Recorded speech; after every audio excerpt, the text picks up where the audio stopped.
Halo teman-teman, kita kembali lagi. Sekarang kita akan membahas tentang kompetensi dan kepribadian dari entrepreneur. Nah, kita akan mulai dengan kompetensi dulu. Dalam diri entrepreneur itu ada kompetensi apa saja. Yang pertama dari sisi knowledge, dari sisi pengetahuan ya. Seorang entrepreneur itu biasanya punya yang namanya prior knowledge, pengetahuan dari pengalaman sebelumnya. Nggak mungkin orang itu langsung bisa start up bisnis tanpa punya pengetahuan sebelumnya. Dan pengetahuannya itu bisa dari pendidikan formal, bisa juga dari pendidikan informal, yang tidak formal. Tetapi itu membuat pengetahuannya ini bertambah dan itu mensupport apa yang dia lakukan, apa yang dia kerjakan saat ini. Gitu ya. Contoh aja misalnya Steve Jobs. Steve Jobs itu kan dia dulu pernah kuliah, walaupun akhirnya dia nggak lulus. Dan waktu dia sudah agak males-malesan kuliah, dia malah mengambil mata kuliah yang bukan compulsory, bukan mata kuliah yang wajib. Gitu. Dimana dia mengambil mata kuliah semacam mata kuliah pilihan atau apa gitulah istilahnya tentang kaligrafi, tentang membuat huruf-huruf yang indah.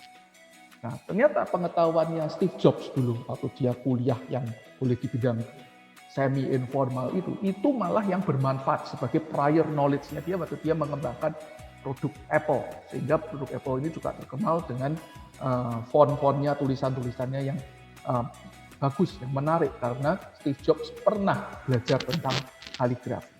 Nah, prior knowledge, nah orang itu pernah belajar mesin, entah itu belajar masak, kuliner, atau belajar konseling, gitu ya, atau apapun lah belajar yang dia pernah pelajari, itu akan mensupport seseorang ketika dia akan membuka usahanya, bisnisnya. Ya, kalau psikologi mungkin buka biro psikologi misalnya seperti itu perlu yang namanya prior knowledge atau pengetahuan sebelumnya.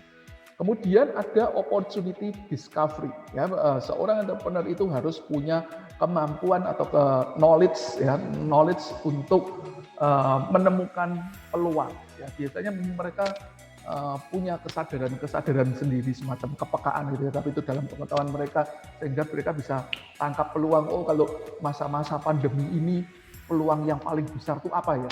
Orang paling takut apa ya? Orang nggak berani keluar, berarti dia sebaliknya dia butuh apa ya? Nah, itu peluang-peluang itu dia tangkap, itu jadi knowledge untuk para entrepreneur. Dan juga mereka ini entrepreneur ini punya market dynamics interpretation. Jadi mereka itu bisa menginterpretasikan dinamika market, sehingga mereka itu bisa ngikuti flowing-nya gitu. Kenapa yang kadang-kadang yang didiskon yang ini bukan yang itu? Kenapa satu kali yang tadinya nggak diskon sekarang diobral, sedangkan yang tadinya didiskon sekarang nggak diobral? Karena dia lihat marketnya ini lagi dinamis. Oh, mereka lagi kuat, sukanya ke sini. Nah, yang ini sepi nih, yang ini harus diangkat ini diskonnya. Nah, sehingga orang mulai lari ke sini, ya yang ini mulai gantian. Jadi lihat marketnya, posisi market itu sekarang supaya itu. Termasuk dia lihat kompetitor yang ngerjakan apa, berarti dia harus kemana. Dia bisa menginterpretasikan dinamika market, dinamika pasar. Karena nggak mungkin orang itu cuma sekali jualan terus dengan cara yang sama seterusnya, nggak mungkin. Karena market itu berubah-ubah. Kemudian seorang entrepreneur itu harus punya tacit knowledge. Tacit knowledge itu pengetahuan individu yang sukar dikomunikasikan. Kalau teman-teman punya tadi keluarga, kenalan, kerabat, entrepreneur yang sukses itu ya, mungkin ada beberapa di antaranya yang hebat, bisnisnya sukses. Cuma orangnya nggak bisa ngomong gitu ya. Orangnya nggak bisa menjelaskan kalau ditanya apa sih rahasia sukses dari bapak atau apa, ya dia cuma ngomong ya kerja keras, ya banyak berdoa gitu, tapi dia nggak bisa merinci teknisnya gitu ya, hal kecil teknisnya itu apa yang akhirnya membuat dia itu sukses. Itu yang disebut tacit knowledge, ada di dalam dirinya tapi nggak bisa dikomunikasikan. Nah, tacit knowledge ini kalau tidak bisa dikomunikasikan teman-teman, ini agak repot ketika dia mau mewariskan ke generasi di bawah. Ketika seorang entrepreneur sukses tidak bisa mengkomunikasikan rahasia yang ada di dalam knowledge-nya ini kepada generasi di bawahnya, kepada anaknya atau keturunannya, wah itu jadi rahasia terpendam. Repotnya sampai nanti dia meninggal itu nggak dibuka rahasianya karena tacit, dia nggak tahu bagaimana cara mengkomunikasikan. Yang kasihan generasi di bawahnya, dia nggak tahu apa sih seperti rahasianya papa kok bisa sukses itu apa. Nah, ini yang jadi kunci keberhasilan jangka panjang itu ketika tacit knowledge ini berhasil dikomunikasikan. Jadi kalau teman-teman dengan kemampuan psikologinya, observasi, wawancara, bisa menggali sosok-sosok entrepreneur tersebut sehingga bisa mengungkapkan tacit knowledge-nya itu dalam bahasa yang lebih mudah dipahami. Itu jadi warisan yang luar biasa, teman-teman. Nah, ini dari sisi knowledge. Kemudian yang kedua dari sisi skills, seorang entrepreneur itu harus punya keahlian teknikal dan juga kemampuan humanis. Ya, teknikal dia tentu dia harus punya keahlian untuk menentukan supply proses, harga, lokasi, menghasilkan produk jasa yang sifatnya teknis terkait dengan produk yang dihasilkan itu apa. Nah, kemampuan humanis itu ya benar kan kalau sudah jalan itu dia harus mengelola SDM-nya, menjalin relasi networking-nya, persuasi negosiasi, marketing, ya walaupun itu akhirnya jadi tugas manajerial. Tapi sebelum jalan pun, katakan pre-startup, sebelum startup, dia tetap harus mulai menyiapkan kira-kira timnya siapa, ya jalin relasinya dengan siapa saja yang bisa menjadi suppliernya dia, ya perlu persuasi negosiasi dan juga skill-skill yang terkait dengan marketing itu tetap pasti diperlukan oleh seorang entrepreneur. Nah, faktanya teman-teman antara knowledge dan skill ini kadang sulit dibedakan karena sifatnya ini kan kayak saling mengisi. Ya, knowledge itu jadi skill, skill itu juga perlu knowledge. Gitu. Sehingga ada yang mengungkapkan ini jadi satu, nggak dibedakan mana knowledge, mana skill gitu ya. Tapi ini kompetensi gitu ya. Kompetensi yang masih diperlukan untuk entrepreneur itu adalah entrepreneurial career vision. Ya, dia harus punya visi, ya visi ke depan long term goals untuk preparation, action, implementation plan. Itu jangka panjangnya dia mau apa untuk karir entrepreneurialnya dia. Kemudian self confidence, tentu keyakinan ya, percaya diri. Baik ini perception teman-teman. Jadi dia harus terbuka terhadap peluang-peluang yang baru, pengalaman-pengalaman ini dia terbuka untuk saya coba buka cabang di sana.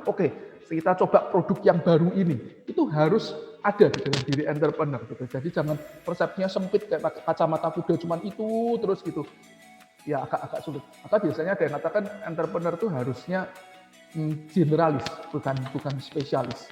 Kalau spesialis itu dia hanya fokus di bidang itu semakin lama semakin dalam. Tapi seorang entrepreneur nggak cukup dia jadi spesialis. Dia harus tahu banyak hal, ya termasuk dari sisi produksi, dari sisi keuangan, dari sisi marketing, dari sisi banyak hal. Sehingga dia harus punya persepsi yang lebih luas dan lebih utama lagi luas terhadap opportunity, peluang-peluang yang ada di sekitar. Kemudian fleksibel, ya flexibility itu penting karena dunia ini terus berubah. Kalau entrepreneur-nya nggak fleksibel, kaku dengan cara yang sama, ya repot. Empati, ya dia dengan empati dia akan memahami kebutuhan orang lain yang sebenarnya itu apa. Itu penting. Baik kebutuhan untuk konsumen maupun kebutuhan untuk SDM atau networking sehingga dia bisa mengintegrasikan kebutuhan-kebutuhan itu di dalam apa yang dia lakukan di dalam bisnisnya itu. Kemudian conceptual thinking teman-teman itu penting ya. Memikirkan sesuatu yang awal dia tuh kayak nggak terkait satu dengan yang lain, dia bisa punya kemampuan untuk memikirkan itu bisa dikaitkan satu dengan yang lain. Ya, apa pernah tuh kita mikir dulu ya, ini ada taksi, ini ada ojek. Ya orang nggak pernah mikir taksi ya taksi jalan sendiri, ojek ya jalan sendiri. Nggak pernah ada yang mikir sampai ada yang akhirnya memikirkan itu bisa ditaruh dalam satu platform online. Taksi dan ojek dalam satu platform online. Ya, taksi online, ojek online. Nah dulu juga nggak akan kepikir apa hubungannya taksi, ojek, makanan, cleaning service, barang-barang yang lain itu nggak ada hubungannya. Tapi sekarang semua bisa ditaruh di dalam satu aplikasi, ya ada untuk delivery foodnya, ada untuk mengirim jasa cleaning service, bahkan untuk mengantar barang-barang dan sebagainya. Itu kan sesuatu yang dulunya nggak saling terkait. Kita cobalah ingat-ingat 20 tahun yang lalu, 10 tahun lalu aja mungkin masih banyak orang nggak kepikir itu, gitu ya. Tapi sekarang itu dihubungkan satu dengan yang lain oleh sosok entrepreneur yang memiliki conceptual thinking.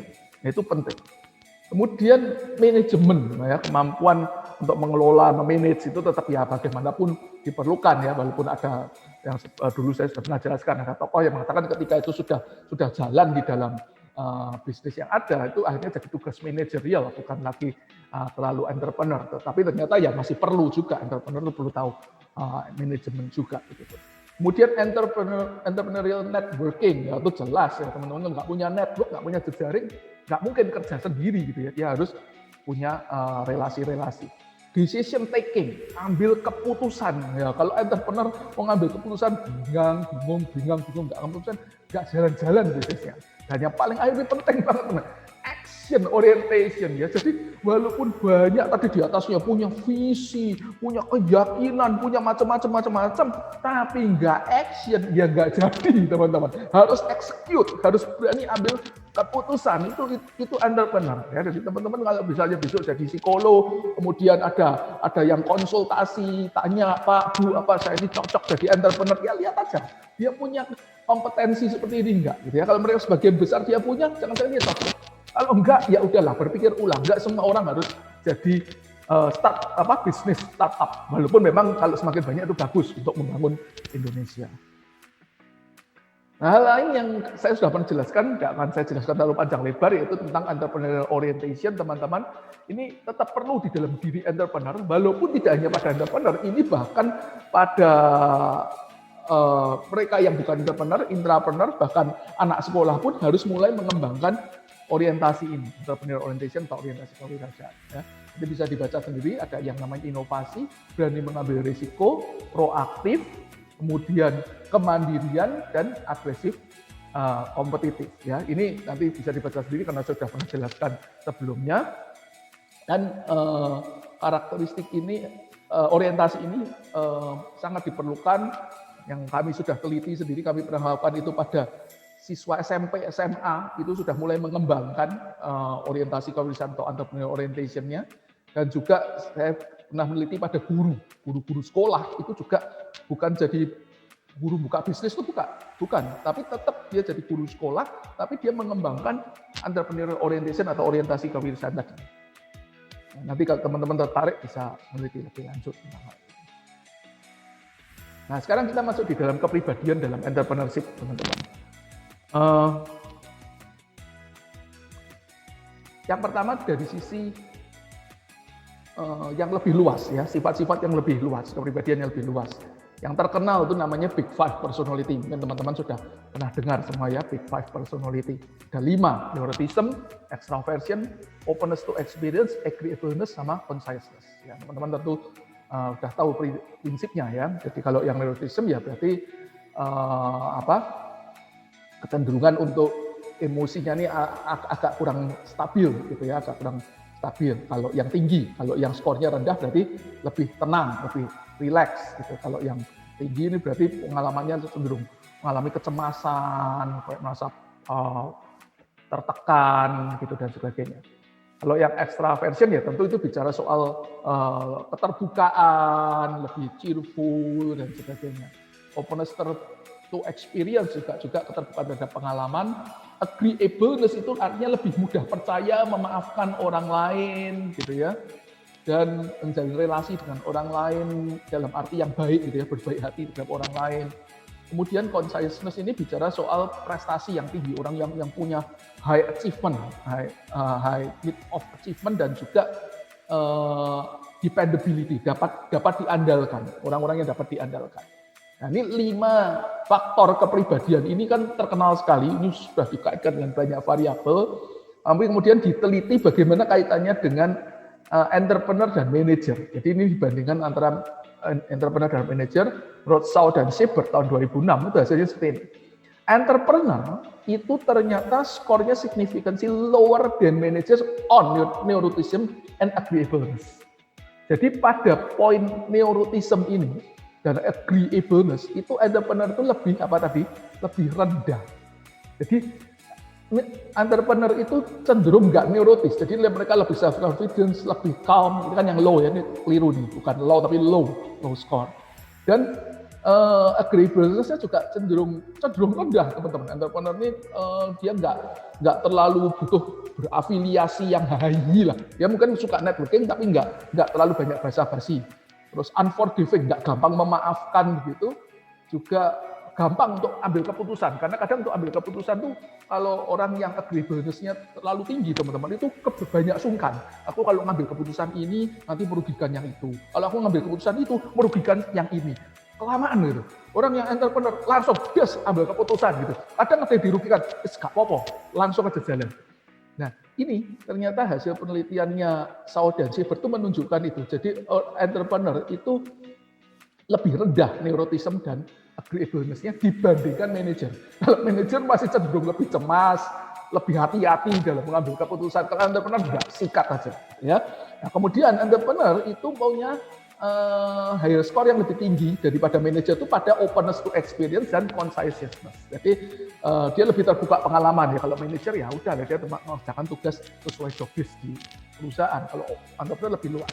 Terus conscientiousness-nya itu tadi high achievement ya, prestasinya lebih tinggi, kebutuhan untuk berprestasinya lebih tinggi, lebih dapat diandalkan, lebih serius lah, lebih sungguh-sungguh. Itu entrepreneur. Ya nggak heran karena asumsinya kan entrepreneur-nya owner ya, pemilik gitu. Sedangkan kalau manajer ini kan karyawan dibayar bulanan gitu ya, otomatis ya keseriusannya mungkin lebih serius yang entrepreneur gitu ya.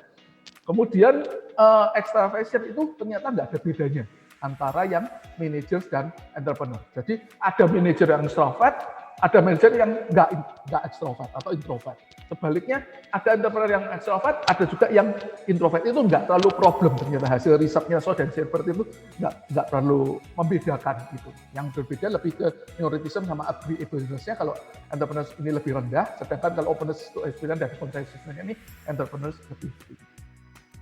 Nah, kemudian ada beberapa trait kepribadian lagi yang teman-teman bisa pelajari, mungkin bisa diteliti kalau tertarik untuk meneliti lebih lanjut. Pada entrepreneur itu ada yang namanya need of achievement ya. Teman-teman tentu tahu McClelland mengukakan itu ada need of achievement, need for affiliation, need for power, dan yang dikatakan lebih berkaitan dengan entrepreneur itu adalah need of achievement. Dan McClelland sendiri itu meneliti antara orang yang pekerjaannya entrepreneurial itu diukur ternyata berkorelasi kuat terhadap need of achievement. Kemudian locus of control, ya tahu teman-teman ya, di mana kontrol itu kan dia merasa dirinya dikontrol oleh siapa? Merasa oleh dirinya sendiri atau oleh pihak luar. Tentu yang diharapkan yang diri sendiri, yang intrinsik ya. Jadi kalau ketika orang yang lebih locus of control intrinsiknya lebih kuat, itu lebih bagus, baik untuk jadi entrepreneur, ya, karena dia lebih bisa mengontrol. Kemudian risk taking, ya, itu tentu jelas. Tolerance of ambiguity ini baik teman-teman ya. Dia lebih toleran ketika tidak ada ketidakjelasan. Karena entrepreneur tuh harus menyambut tantangan. Kata entrepreneur kan interpret ya, menyambut tantangan gitu. Kalau entrepreneur mintanya yang jelas-jelas, ya malah enggak jadi entrepreneur. Kemudian kreativitas ini perlu ya, sangat perlu karena ini cikal bakal jadi yang namanya inovasi, itu kreativitas. Kemudian kebutuhan untuk autonomi, kemandirian, ya dalam arti autonominya ini bukan berarti nggak jalin networking, tetap jalin networking, tapi dia tuh ingin keputusan-keputusan tuh dia ambil sendiri, bukan diatur oleh orang lain. Kemudian self-efficacy, keyakinan untuk belief, keyakinan untuk bisa mengatasi sesuatu atau mengerjakan sesuatu itu perlu bagi entrepreneur. Terus ya hal yang kan sudah terkait sikap kompetitif teman-teman. Sikap kompetitif ini juga ada yang hyper, ada yang personal development kompetitif. Kalau hyper kompetitif itu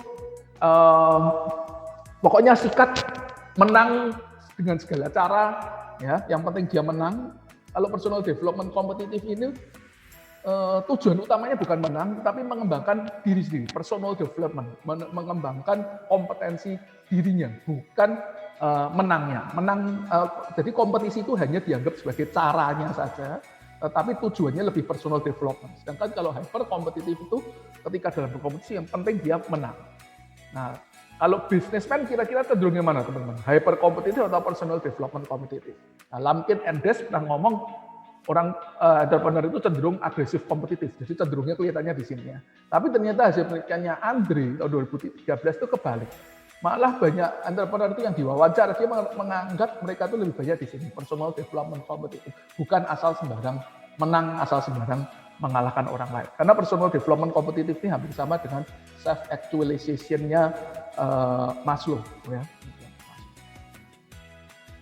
Nah ini hasil riset yang pernah saya lakukan juga, di mana waktu itu saya meneliti pada mahasiswa apakah hyper kompetitif dengan personal development kompetitif itu berhubungan dengan entrepreneur orientation. Ternyata memang terbukti pada mahasiswa itu yang hyper kompetitif itu berhubungan positif signifikan, sedangkan berhubungan negatif signifikan, sedangkan yang personal development kompetitif ini berhubungan positif signifikan. Jadi yang diperlukan lebih yang personal development kompetitif, bukan yang hyper kompetitif untuk mengembangkan entrepreneurial orientation atau orientasi usaha. Oke, sampai di sini teman-teman, semoga bermanfaat. Materinya memang cukup banyak, tetapi semoga ini walaupun ini masih sangat sedikit mestinya ya, paling tidak ini sedikit menyadarkan kita akan pentingnya peran psikologi di dalam pengembangan entrepreneurship. Sekian, selamat mempelajari lebih lanjut. Terima kasih.